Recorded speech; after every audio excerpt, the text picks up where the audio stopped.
Look at any To fill the American gap highway between in the late Oakland and Chevrolet, General 1970s. Motors introduced The Pontiac. roads belonged to one Pontiac was a machine. success by the time the Great In Depression came, and the 1979 struggle- many of alone, these vehicles were over simple Chevy or Buick bodies with 117,000 larger Trans engines Ams sold on roared larger out of drum strips. factories to meet a Introduction of public new general desperate manager, for power, Simon Bunky speed, Knudsen. and rebellion. Knudsen was joined by new Pontiac executives, was the including one undisputed John king of DeLorean. American Yes, muscle, that DeLorean. Focused on dictating changing the the brand's culture of an image. entire Excessive chrome was generation removed from the with vehicles, and the massive bonnet V8 was introduced to engines and showcase, an including unmistakable increased glass swagger. area, tail fins, and The lower assembly hood lines profile. ran From the relentlessly, 60s to the churning 70s, out most mechanical Pontiac models adrenaline. were similar to other Then, GM vehicles, the but had roar unique was front and rear silenced. spoilers. And the subject of the The famous massive book, engines Unsafe were at replaced by Knudsen, cheap whose niece had been plastic seriously and injured in generic a Corvette corporate accident. parts. The 1984 The Fiero pride of was American a huge performance was departure for completely Pontiac. It was a destroyed, mid-engine car, and gutted it was by a its huge own success. parent company, Fuel-injected engine. until it In evaporated into 1959, fleets the of new unwanted Arrowhead rental emblem that we cars. are all familiar with, How which does is the most larger than exciting 330 automotive division in the engine world option pack completely that included erase a its own 300 identity? And by this time, How does a John DeLorean legend had built worked on his way up raw to their advanced horsepower features. The collapse number into 3 a car total maker in America. punchline? They were bringing in Chapter 1: The Birth of a Muscle Legend. Before the roaring engines and the smoking tires, Pontiac possessed a very different reputation. In the years following World War II, General Motors built a clear hierarchy for its automotive brands. Cadillac represented ultimate luxury and wealth. Chevrolet served the practical needs of working families. Pontiac sat awkwardly in the middle of this vast corporate structure. The brand produced reliable, heavy transportation for older, conservative buyers. People often joked that a Pontiac was the car your grandmother drove to church on Sundays. The exterior designs lacked imagination. The internal mechanics lacked power. The entire division felt invisible on the increasingly vibrant American roads. General Motors executives in Detroit felt perfectly comfortable with this arrangement. They sold millions of vehicles and dominated the global market. They saw no reason to change a highly profitable system. But America was changing rapidly outside the thick glass walls of the corporate boardroom. The baby boomer generation was coming of age. Millions of young Americans secured decent jobs, saved disposable income, and desperately wanted to spend it on fast cars. These young drivers did not want their parents' boring, practical sedans. They craved excitement, speed, and a sense of rebellion. They wanted vehicles that looked incredibly fast, even when parked in a driveway. Pontiac offered absolutely nothing to this explosive new demographic. Sales began to slip. The brand faced a slow, quiet slide into irrelevance. The division needed a radical shock to its system. That shock arrived in the form of a brilliant, unconventional engineer named John DeLorean. DeLorean did not look or act like a traditional conservative General Motors executive. He wore tailored suits, dated fashion models, and deeply understood the shifting culture of the American streets. He recognized the massive financial potential of the youth market, while upper management remained completely blind to it. DeLorean possessed a deep, unwavering passion for high-performance engineering. He knew that if Pontiac wanted to survive the coming decade, it had to stop building cars for retirement homes and start building machines for the drag strip. However, DeLorean faced a massive bureaucratic obstacle. General Motors operated under incredibly strict corporate rules designed to limit liability and standardize production. In the early 1960s, the corporation enforced a mandatory company-wide ban on factory-backed racing. More importantly, they instituted a strict engine displacement limit for passenger cars. Corporate policy dictated that no mid-size car could carry an engine larger than 330 cubic inches. This rule effectively killed any chance of building a truly fast, affordable car. Big engines belonged strictly in heavy, full-size luxury models. Mid-size cars received small, economical engines designed for grocery runs. The corporate mandate prioritized safety and standardization over pure performance. DeLorean and his dedicated engineering team, including Pete Estes and Bill Collins, refused to accept this limitation. They spent hours looking at the Pontiac Tempest, a modest mid-size car in their current lineup. It was light, basic, and completely uninspiring to drive. Then they looked at the massive 389 cubic inch V8 engine used exclusively in their heavy, full-size models like the Bonneville. The engineering math was simple and undeniable. Putting a giant, powerful engine into a lightweight car created explosive speed.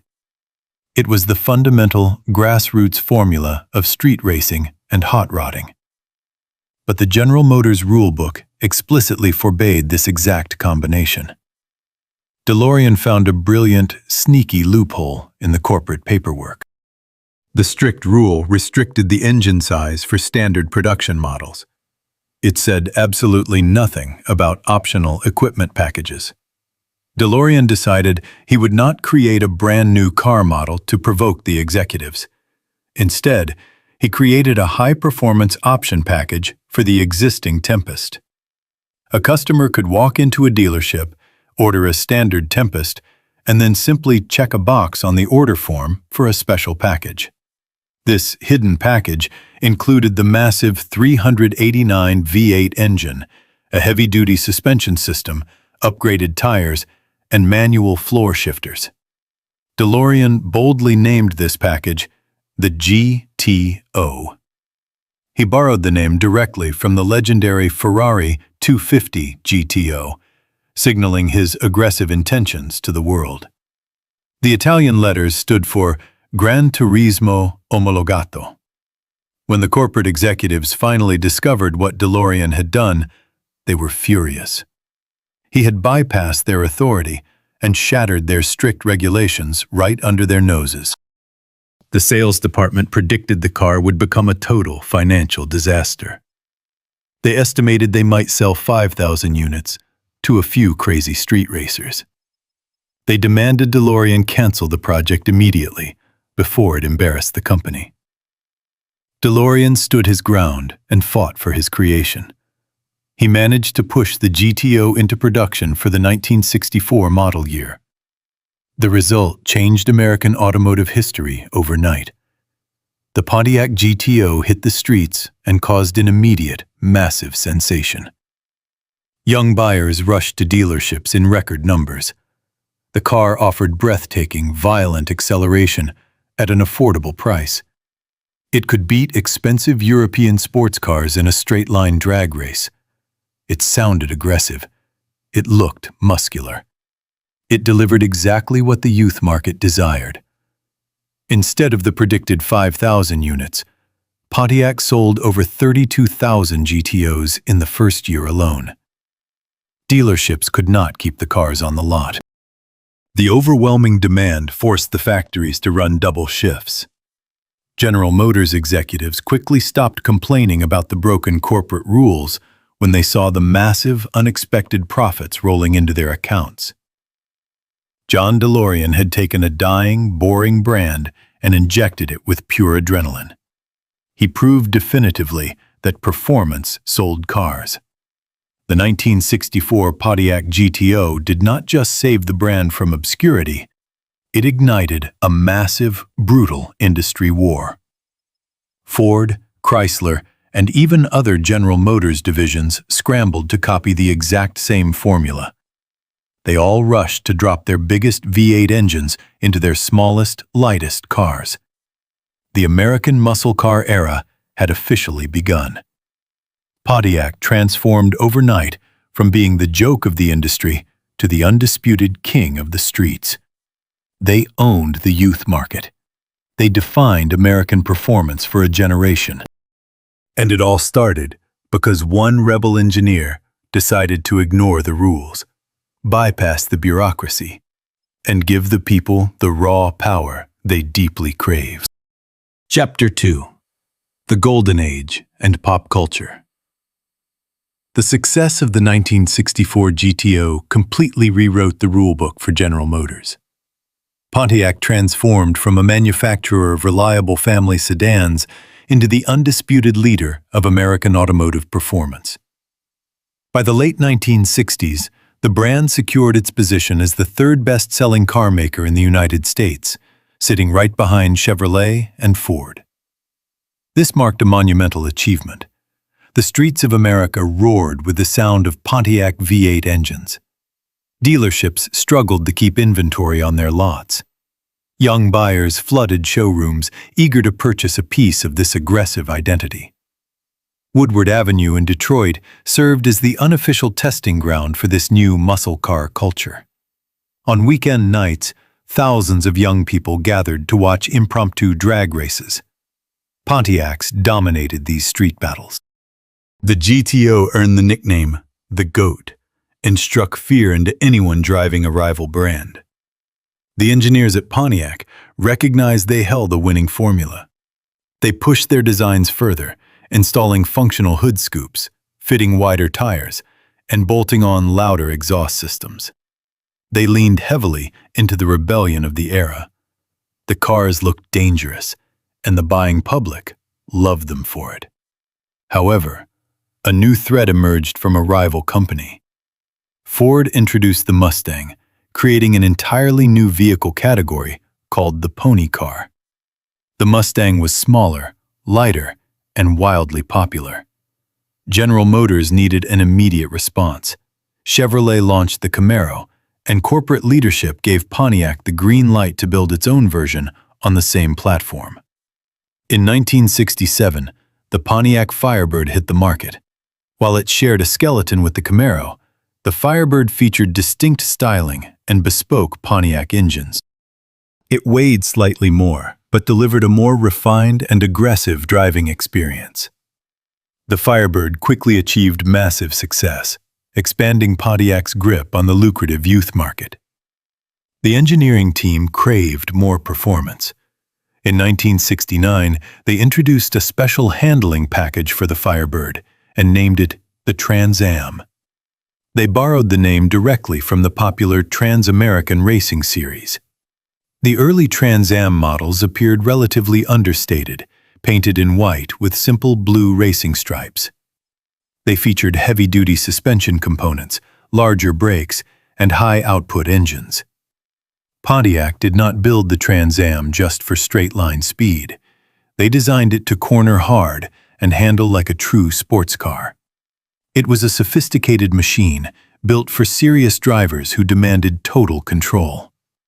As the 1970s began, the American automotive landscape started to fracture. Insurance companies began charging massive premiums for high-performance cars. The federal government mandated strict emission regulations and new safety standards. Other manufacturers saw the impending doom and began detuning their engines. They reduced compression ratios and shifted their focus toward luxury rather than speed. The golden era of the muscle car appeared ready to collapse. Pontiac refused to surrender to the changing times. While their competitors backed down, Pontiac pushed the throttle wide open. In 1973 and 1974, at the absolute height of the first major global fuel crisis, Pontiac released the Super Duty 455 engine.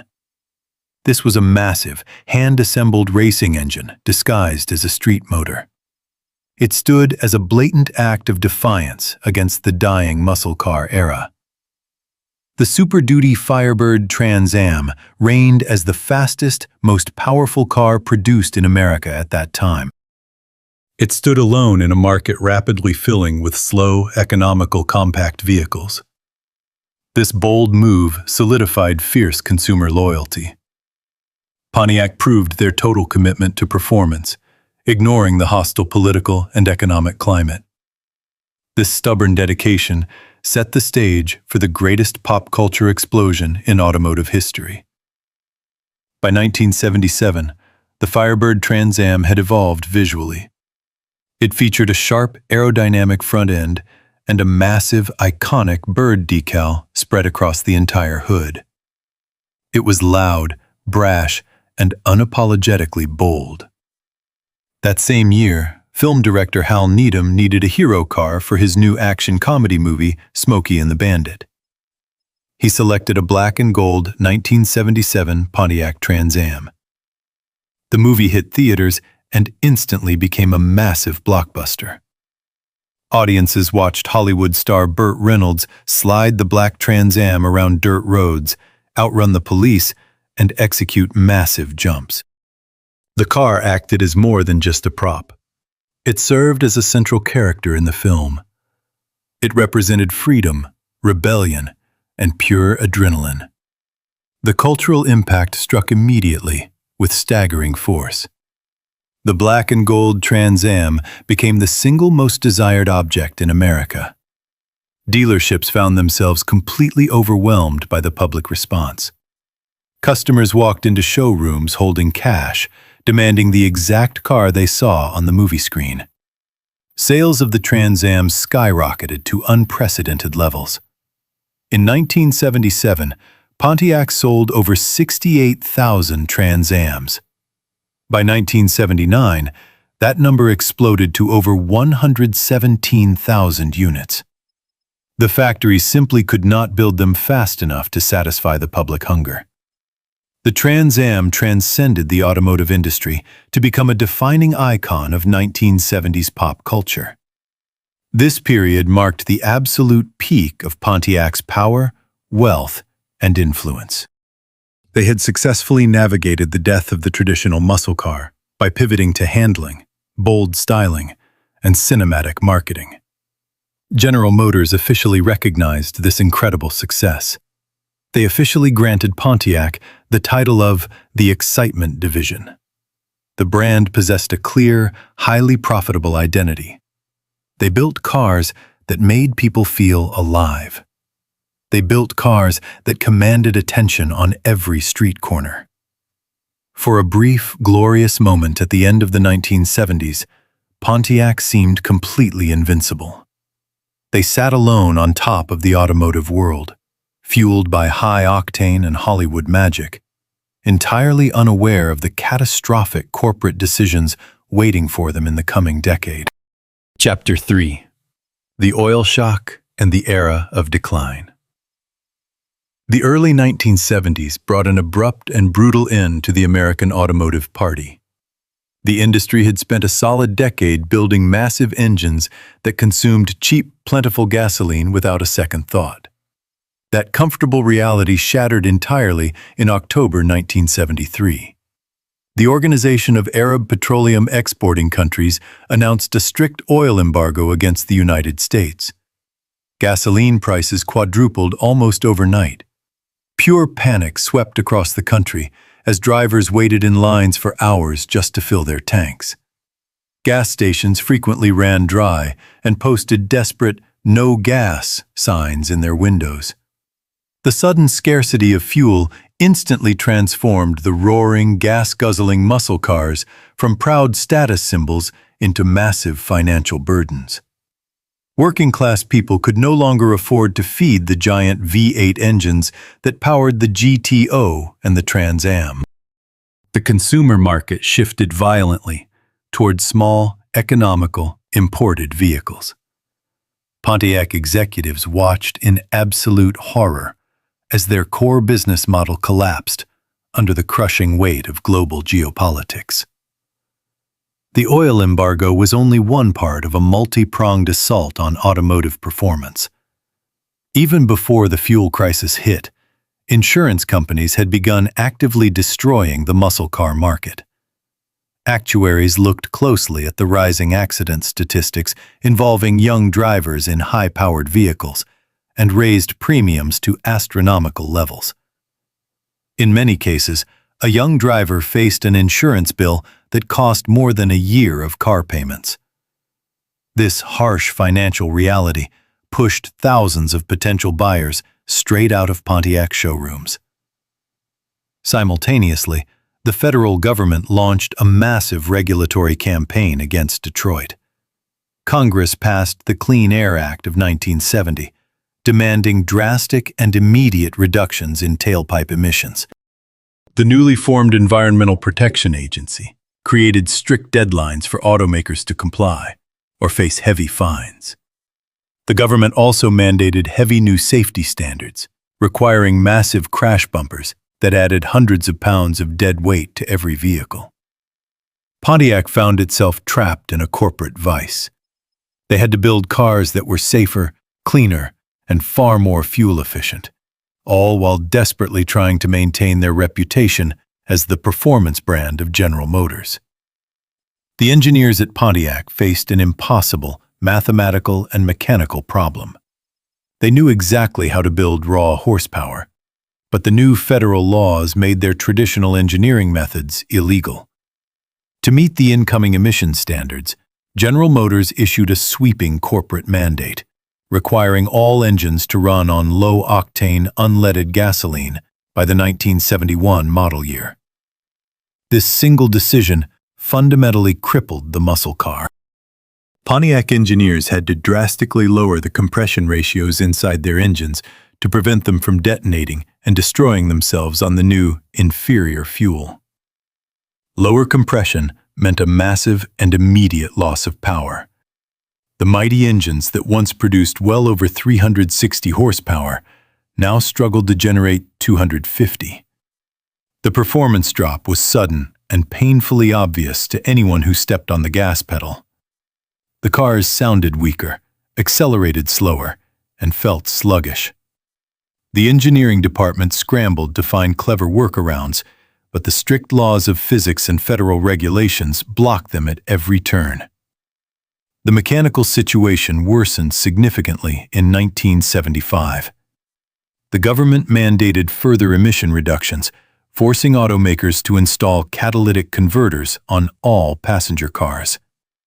These heavy devices sat in the exhaust system and used chemical reactions to clean the toxic exhaust gases before they left the tailpipe. While excellent for the environment, they acted like a physical cork in the exhaust system. They severely restricted airflow and choked the engines even further. A V8 engine acts as a giant air pump, and the catalytic converter prevented that pump from exhaling efficiently.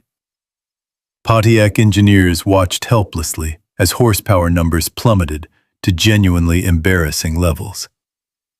By the late 1970s, some of their massive V8 engines produced barely 150 horsepower.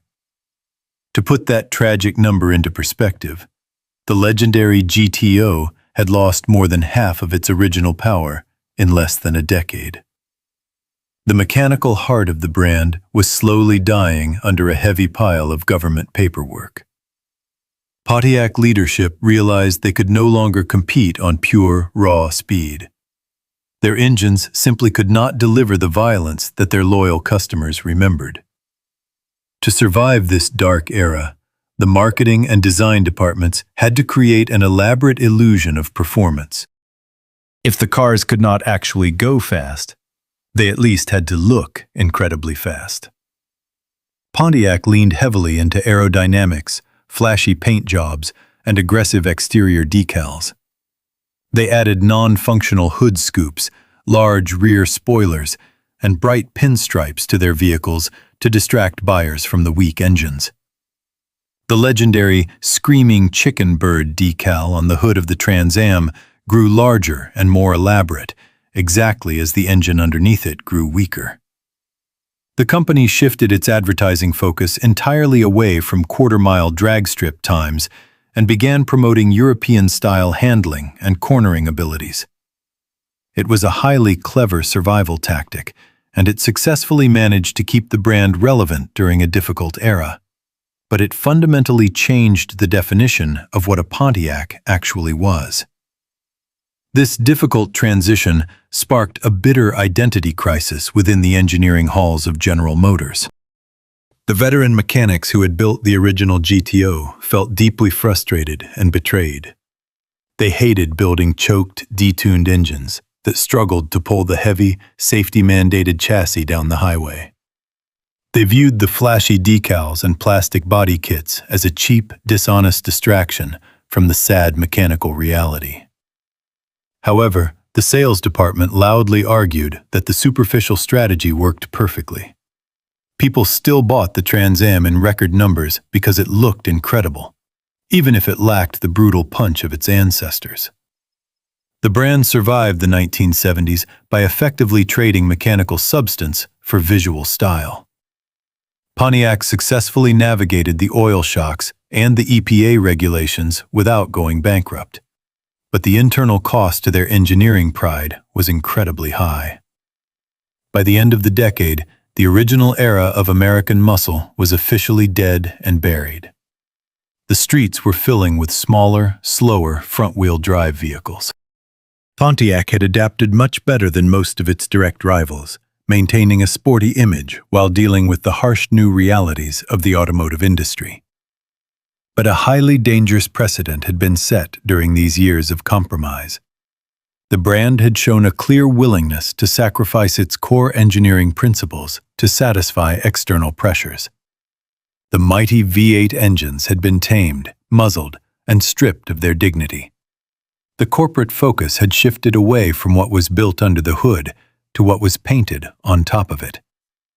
This new reliance on aesthetics over pure mechanics left Pontiac extremely vulnerable. They survived the government regulators and the foreign oil cartels, but their absolute greatest threat was slowly developing inside their own corporate headquarters. General Motors was preparing a massive company-wide restructuring plan to save money, and Pontiac's hard-fought identity was about to face a challenge far more dangerous than any oil embargo. Chapter 4: The Platform Sharing Disaster. The 1980s arrived and brought a brutal new economic reality to the American automotive industry. Foreign competitors from Japan and Europe flooded the domestic market with reliable and highly fuel-efficient vehicles. General Motors panicked.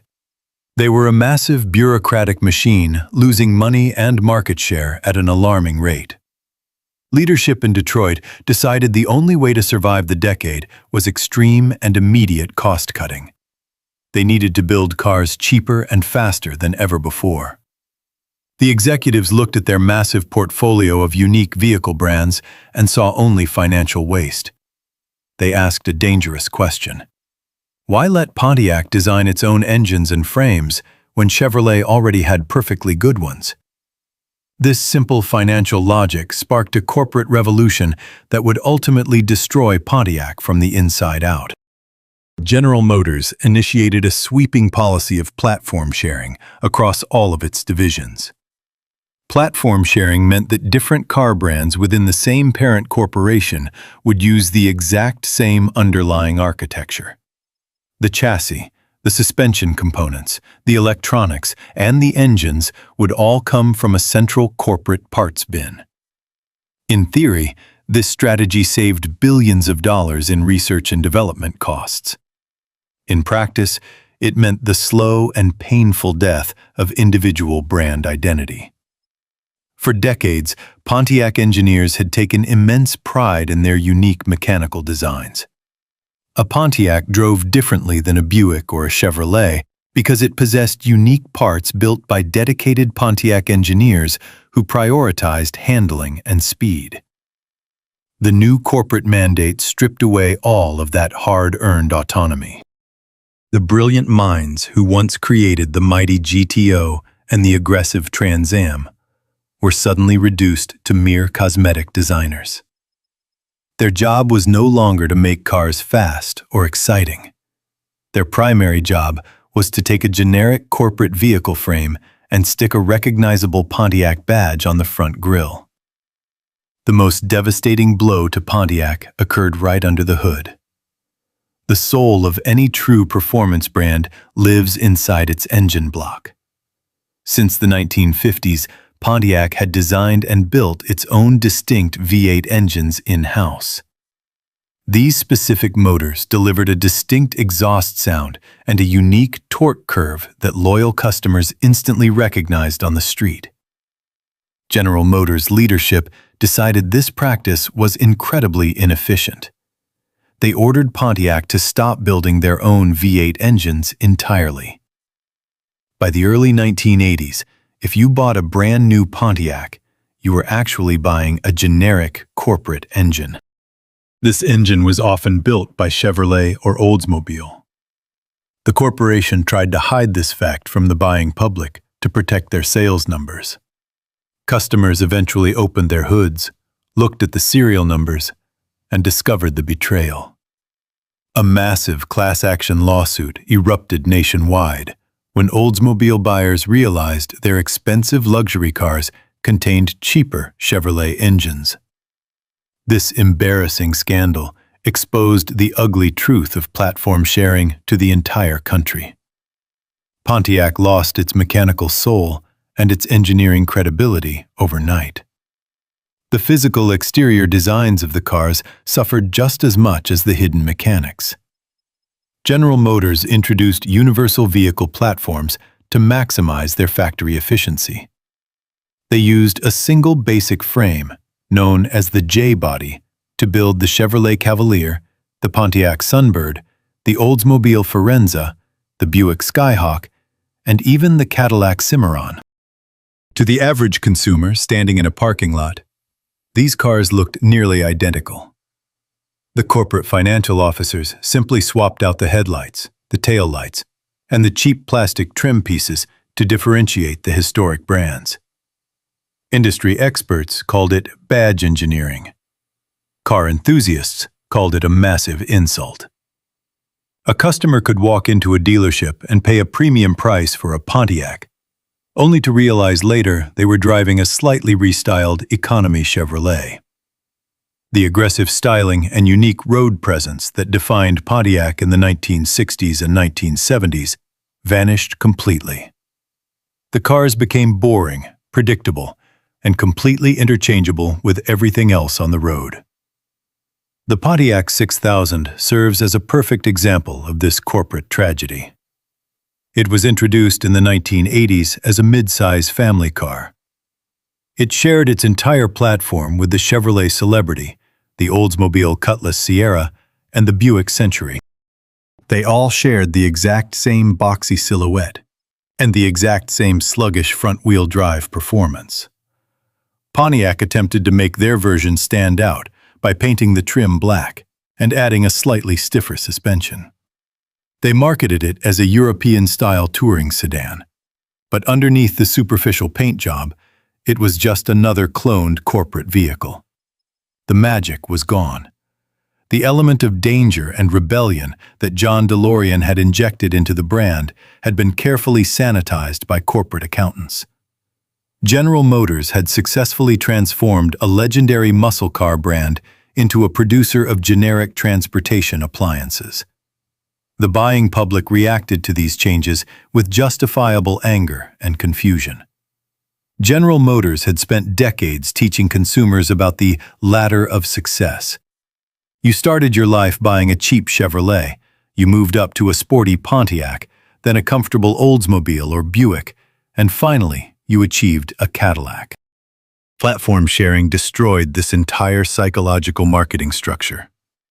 If a Pontiac was just a Chevrolet with a different steering wheel logo, there was absolutely no reason to pay the higher sticker price. Loyal customers who had driven nothing but Pontiacs for generations suddenly abandoned the brand. They realized they were no longer paying for superior performance, unique engineering, or distinct street credibility. They were simply paying extra money for a piece of plastic branding. Dealerships struggled to explain to angry buyers why a new Pontiac performed exactly like a cheaper vehicle from across the street. Salesmen had to rely on superficial gimmicks like digital dashboards and excessive plastic body cladding to close a deal. The brand's powerful identity dissolved into a sea of corporate sameness. General Motors successfully cut their manufacturing costs and pleased their Wall Street investors in the short term, but they permanently alienated an entire generation of loyal buyers in the process. The excitement division became a hollow marketing slogan applied to generic, uninspired machinery. Pontiac survived the federal regulators and the global oil crisis, but they could not survive the cold, calculated spreadsheet logic of their own parent company. The foundation of the brand had been thoroughly gutted, setting the stage for even more desperate and embarrassing failures in the years to come. Chapter 5. Desperate Efforts. The 1990s arrived and brought a strange, desperate chapter to the Pontiac story. General Motors firmly maintained its strategy of platform sharing. The engineers in the Pontiac division still possessed no unique vehicle frames and no bespoke engine blocks. They had to take the generic front-wheel drive architectures designed for the entire corporation and somehow make them look and feel like exciting muscle cars. This was an impossible engineering task. Without the ability to change the core mechanics, Pontiac management decided to change the packaging. If the cars could not actually perform better than a basic Chevrolet, they needed to look significantly more aggressive. This corporate directive launched an era defined by a single, cheap material: plastic body cladding. Pontiac designers began attaching heavy layers of ribbed plastic to the lower half of almost every vehicle in their lineup. They added fake air vents to the hoods and fenders. They bolted massive, non-functional spoilers to the trunks. The Pontiac Grand Am became the ultimate symbol of this new design philosophy. It featured thick ridges of plastic running along its doors and aggressive front fascias that promised explosive speed. However, underneath this plastic armor, the Grand Am utilized a loud, vibrating four-cylinder engine or a weak V6. The driving dynamics felt completely numb. The car looked like an aggressive street racer, but drove like a tired commuter vehicle. The disconnect between the visual promises and the mechanical reality felt painfully obvious to anyone who sat behind the steering wheel. True automotive enthusiasts saw right through the plastic illusion. The loyal customer base that grew up worshiping the GTO and the early Trans Am completely abandoned the brand. They migrated to imported sports cars or domestic trucks. As retail sales to private owners began to drop, Pontiac faced a severe crisis. General Motors operated massive factories that required a constant, high volume of production to remain profitable. To keep the assembly lines moving, the corporation turned to a destructive sales tactic. They began dumping massive quantities of Pontiac vehicles into rental car fleets. Companies like Hertz, Avis, and Enterprise bought thousands of Grand Ams, Sunfires, and Grand Prix sedans at deep corporate discounts. This strategy successfully maintained production numbers, but it completely destroyed the prestige of the Pontiac name. A Pontiac was no longer an aspirational purchase. It no longer represented rebellion or high performance. Instead, it became the cheap, default car you rented at the airport when you traveled for a boring business meeting. When these rental companies finished using the cars, they flooded the used car market with cheap, high-mileage inventory. This oversupply absolutely crushed the resale value of all Pontiac vehicles. Buying a new Pontiac became a terrible financial decision, further driving away private consumers. The excitement division had transformed into the rental division. Through this sea of plastic cladding and rental fleet mediocrity, one single car continued to carry the fading torch of Pontiac performance. The Firebird Trans Am refused to die quietly. In 1993, Pontiac launched the fourth generation of the Firebird. It featured a radical aerodynamic design that looked like a fighter jet.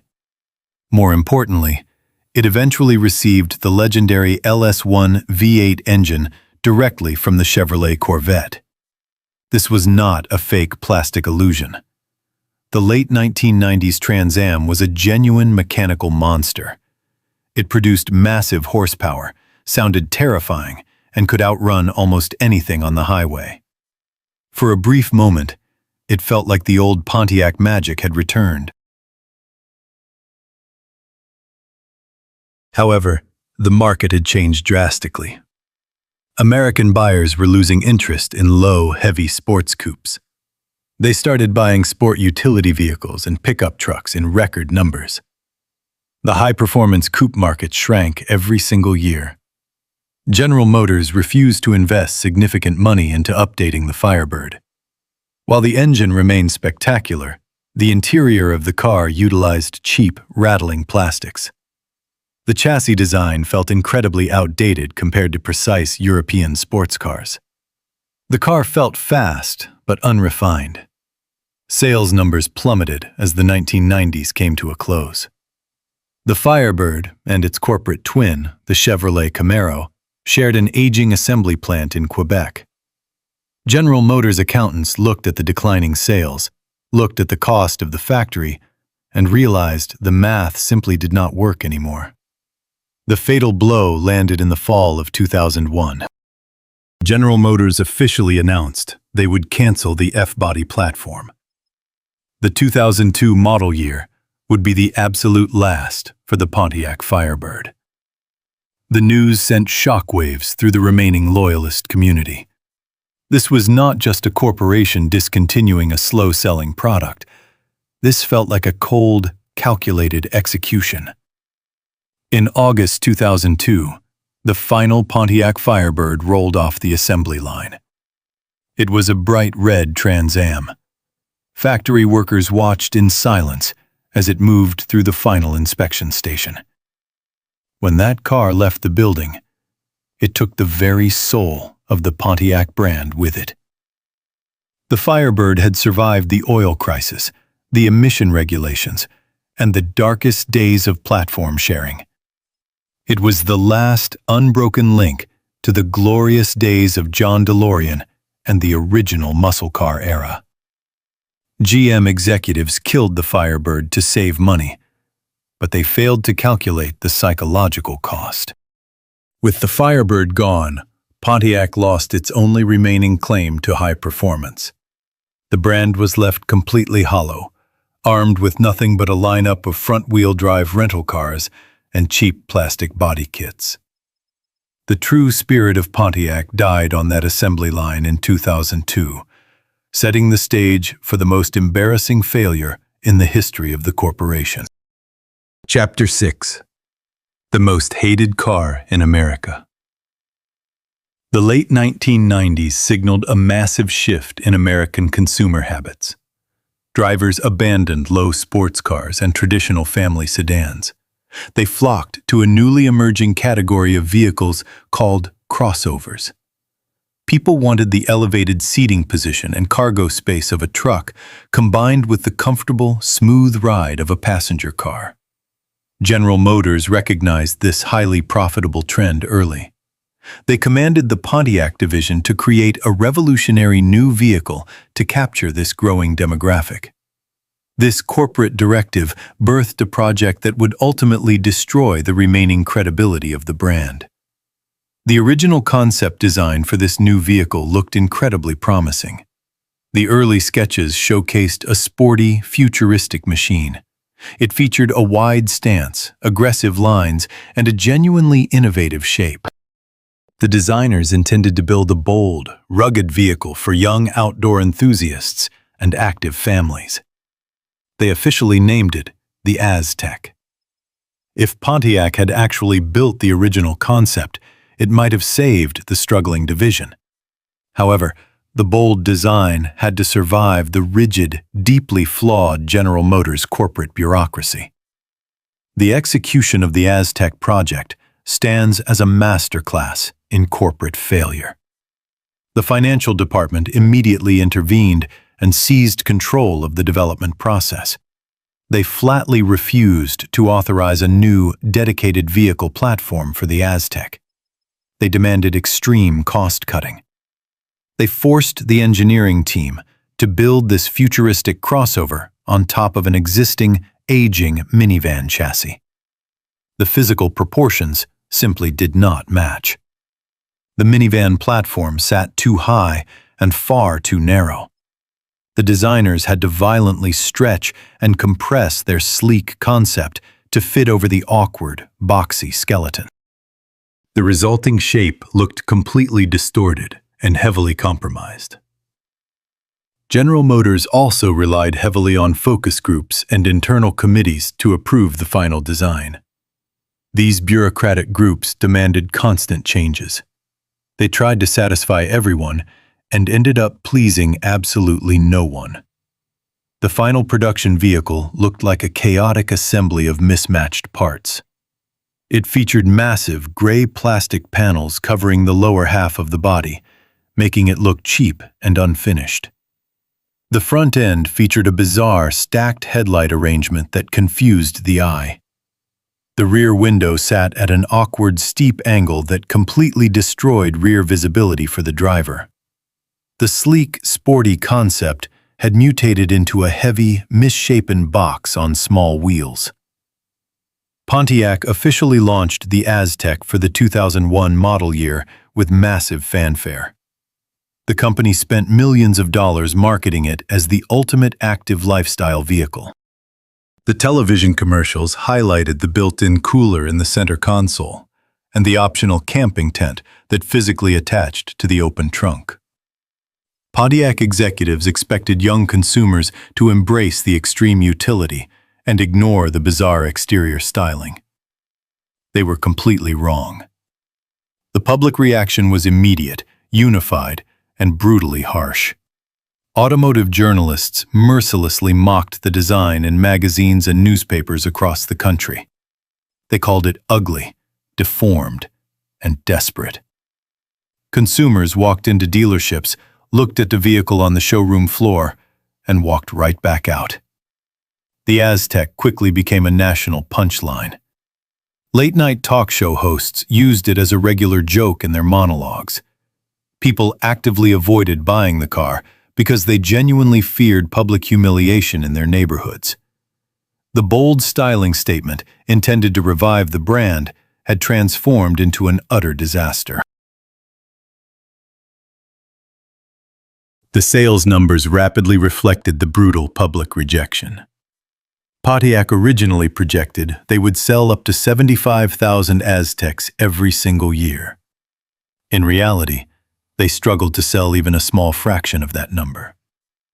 Dealerships found themselves stuck with thousands of unwanted vehicles.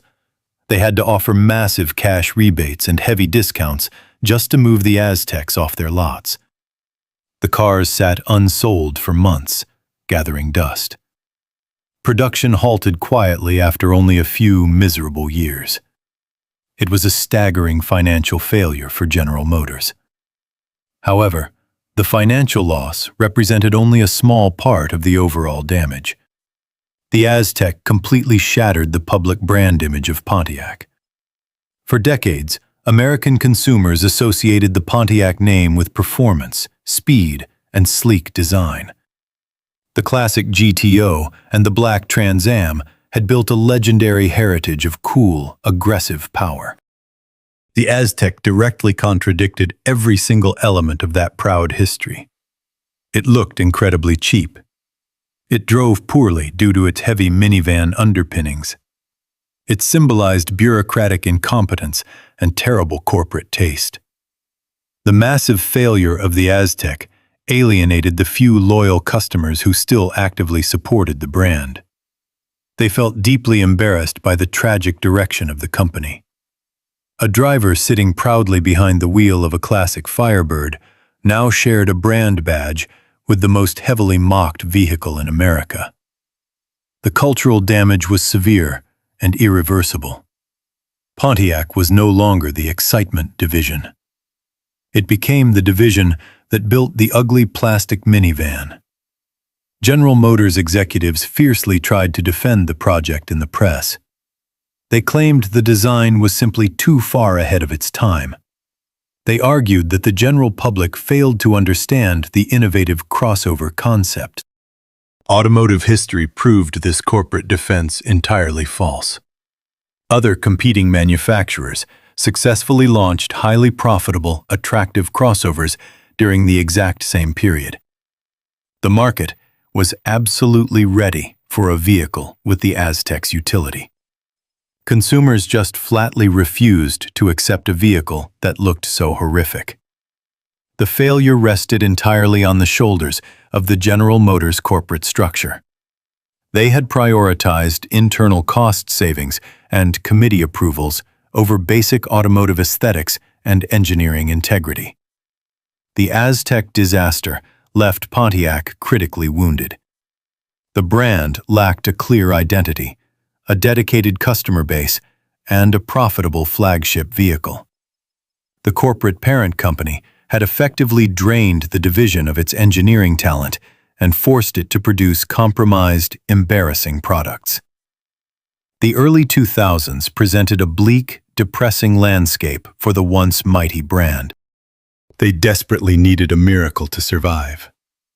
They needed a dramatic return to their high-performance roots.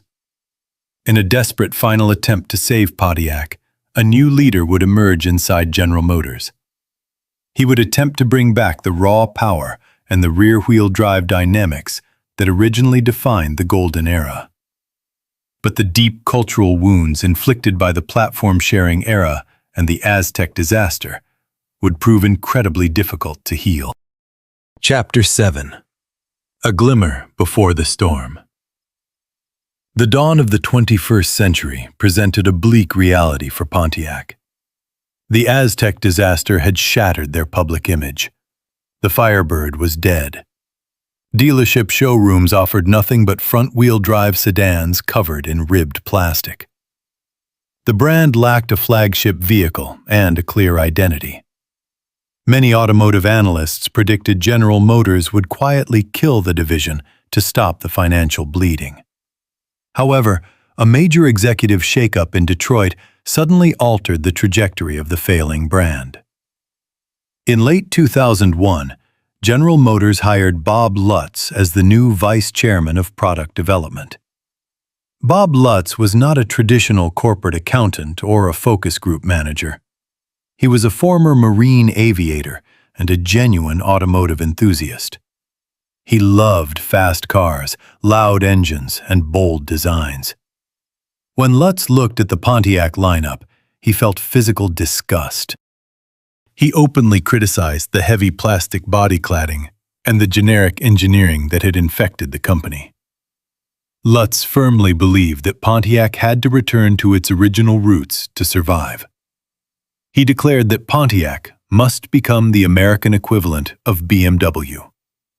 They needed to build affordable, rear-wheel drive performance vehicles with clean lines and massive power. This was a beautiful vision, but Lutz faced a massive logistical problem. General Motors had spent the last 2 decades building front-wheel drive platforms. They simply did not have a cheap, ready-to-use rear-wheel drive architecture in North America. Developing a brand new platform from scratch would cost billions of dollars and take several years. Pontiac did not have that kind of time. Lutz needed a fast solution. He looked across the globe and found his answer in Australia. General Motors owned an Australian subsidiary named Holden. For years, Holden had been quietly building exactly the type of cars that Pontiac desperately needed. They manufactured aggressive, rear-wheel drive sedans and coupes powered by large V8 engines. The Australian market still loved traditional muscle cars, and Holden had perfected the formula. Lutz immediately devised a clever plan to bypass the Detroit bureaucracy. He decided to import these Australian muscle cars, change the steering wheel to the left side, and sell them in America under the Pontiac badge. The first result of this global strategy arrived in 2004. Pontiac revived its most legendary nameplate and introduced the new GTO. The car was actually a rebadged Holden Monero. Mechanically, the new GTO was an absolute masterpiece. It featured a smooth rear-wheel drive chassis and the mighty LS1 V8 engine taken directly from the Chevrolet Corvette. It produced 350 horsepower and drove with incredible precision. A year later, they upgraded the engine to 400 horsepower. From the driver's seat, it was the best-performing vehicle Pontiac had offered in 3 decades. However, the new GTO faced severe criticism for its exterior design. The Holden Monaro was designed in the late 1990s. Its smooth, rounded shape looked too conservative for American buyers expecting a bold, retro muscle car. Critics complained that the new GTO looked like an oversized Chevrolet Cavalier. It lacked the aggressive hood scoops and wide stance of the classic 1960s models. Pontiac sold a modest number of GTOs before ending production in 2006. The car was not a massive financial success, but it served a crucial purpose. It proved to the world that Pontiac could still build a genuinely fast, rear-wheel drive machine. Lutz continued his aggressive campaign to clean up the brand. He ordered the immediate removal of the ribbed plastic cladding from the Grand Prix and the Grand Am. He wanted the cars to look sleek and modern, not cheap and toy-like. To generate pure excitement, he pushed the Pontiac Solstice into production. The Solstice was a beautiful two-seat, rear-wheel drive roadster. It looked exactly like a concept car that had escaped the design studio. When it hit the showrooms in 2006, the Solstice drew massive crowds. It injected a vital dose of youth and energy back into the struggling division. People started talking about Pontiac with respect again. The absolute zenith of this revival arrived in 2008. Lutz executed his ultimate move. He brought over the massive Holden Commodore sedan from Australia and introduced it to America as the Pontiac G8. This car represented the complete realization of his vision for the brand. The G8 was a large, aggressive, four-door muscle car.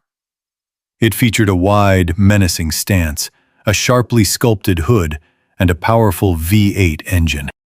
Unlike the heavy sedans of the past, the G8 featured a highly sophisticated suspension system.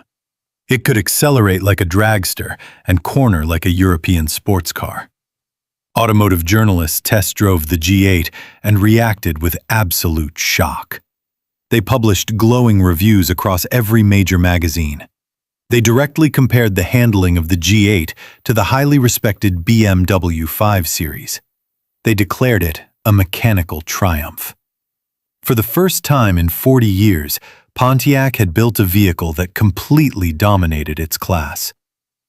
The G8 GT model offered nearly 400 horsepower and an incredibly refined driving experience for a remarkably low price.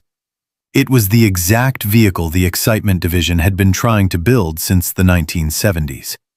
A palpable wave of hope swept through the Pontiac community. Dealerships finally had a true flagship vehicle to display in their windows. Loyal enthusiasts returned to the showrooms to buy the new muscle sedan. The dark, embarrassing days of the Aztec and the plastic cladding felt like a distant memory. Bob Lutz had successfully steered the massive corporate ship away from the rocks. He had given Pontiac its soul back. The engineering team felt proud of their products once again. The brand finally possessed the right leadership, the right global strategy, and the perfect high-performance machine to reclaim its throne. The future suddenly looked incredibly bright for Pontiac. They had a solid plan to release a high-performance sport truck based on the G8 platform. They planned to completely overhaul their entire lineup to focus exclusively on rear-wheel drive driving dynamics. Everything was finally falling perfectly into place. But this brilliant renaissance arrived at the absolute worst possible moment in modern economic history. Just as the highly praised G8 hit the showroom floors in 2008, dark and terrifying clouds began gathering over Wall Street. A massive global financial storm was rapidly approaching, and it was about to destroy the entire American automotive industry. Chapter 8. The Death Sentence. From General Motors. The year 2008 brought a devastating economic storm to the United States. The housing market collapsed completely under the crushing weight of bad loans. Credit markets froze solid across the globe.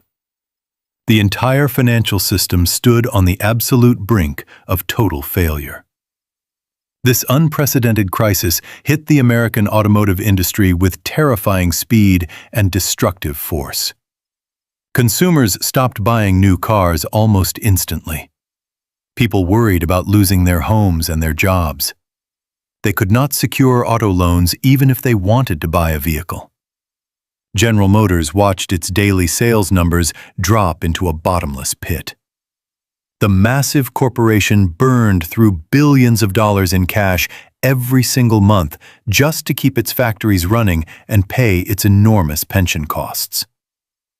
By the end of 2008, General Motors literally ran out of money.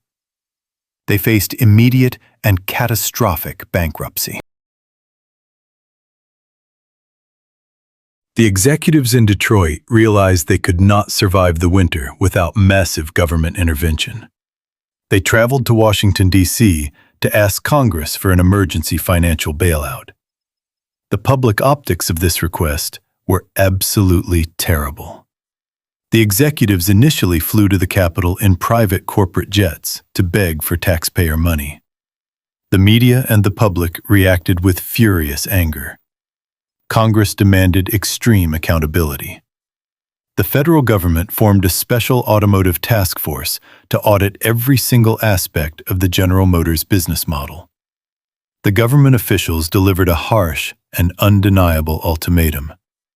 They would provide the billions of dollars needed to save the company, but General Motors had to radically restructure itself immediately. The bloated corporate monster had to become a lean, efficient, and highly profitable machine. The task force pointed directly at the massive portfolio of General Motors brands. The corporation owned Chevrolet, Cadillac, Buick, GMC, Saturn, Hummer, Saab, and Pontiac. The government declared this structure completely unsustainable. GM had to cut away the dead weight. Inside the Detroit headquarters, a brutal internal evaluation began. Executives had to decide which historic brands would survive and which would face the executioner. They had to look at cold financial data and ignore all emotion and history. Chevrolet was the core volume brand. It produced the essential trucks and affordable cars for the masses. Cadillac represented the absolute peak of American luxury and generated high profit margins. Those two brands were perfectly safe. GMC produced heavy-duty trucks and SUVs that sold incredibly well and brought in massive amounts of cash. It also easily survived the cut. Buick looked extremely vulnerable in the domestic American market, but it possessed a massive secret weapon. Buick was incredibly popular in China. The Chinese market generated billions of dollars in revenue for Buick, securing its permanent spot in the future of the company. That left Saturn, Hummer, Saab, and Pontiac sitting on the chopping block. The financial case for saving Pontiac looked incredibly weak on paper. Bob Lutz had successfully introduced the brilliant G8 sedan, but critical acclaim did not equal massive sales volume. The G8 was a specialized performance car released exactly when gasoline prices spiked and the economy crashed. The majority of Pontiac sales still came from cheap, front-wheel drive vehicles dumped into rental car fleets at very low profit margins.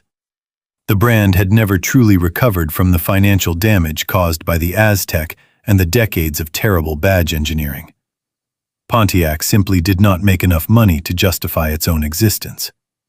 The corporate accountants looked at the spreadsheets and handed down the final verdict.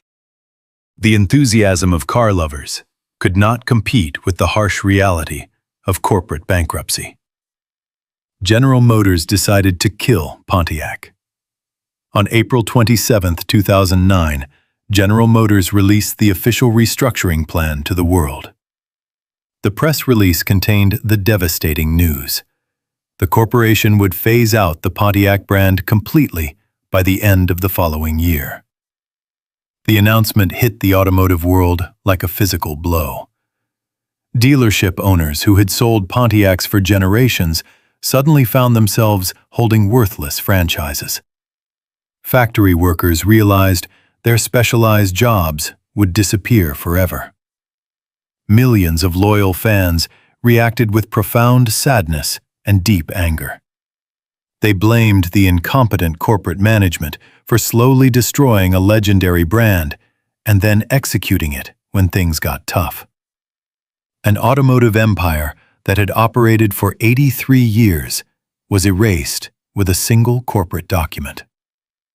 The excitement division was officially dead. The actual physical end of Pontiac lacked any sense of glory or dignity. They did not shut down the brand by building a massive, supercharged muscle car to celebrate its incredible history. They did not build a final tribute to the legendary GTO or the Firebird Trans Am. Instead, the final Pontiac rolled off the assembly line at the Orion Township plant in Michigan in January 2010. It was a white Pontiac G6 sedan.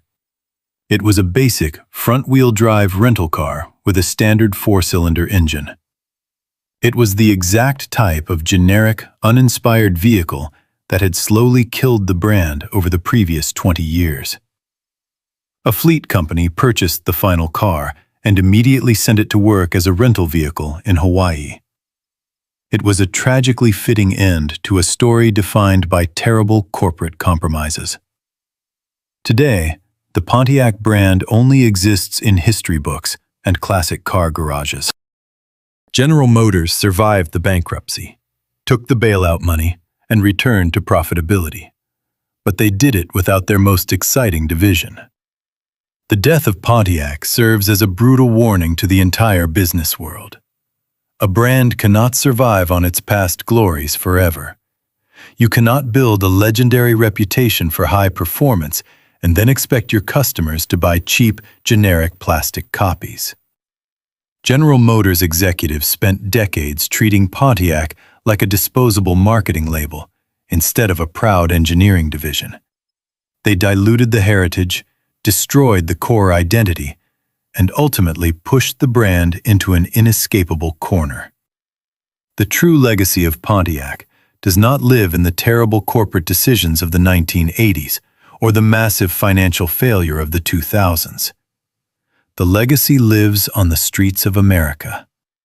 It lives in the deep rumble of a 1964 GTO waiting at a red light. It lives in the iconic gold bird painted on the hood of a black 1977 Trans Am. It lives in the memory of a time when Detroit built cars that scared people, thrilled people, and defined an entire generation of American culture. Pontiac changed the automotive world forever by giving young people exactly what they wanted. They built machines that represented pure freedom and raw power. The corporation killed the brand, but the legend of the American muscle car will always belong to Pontiac.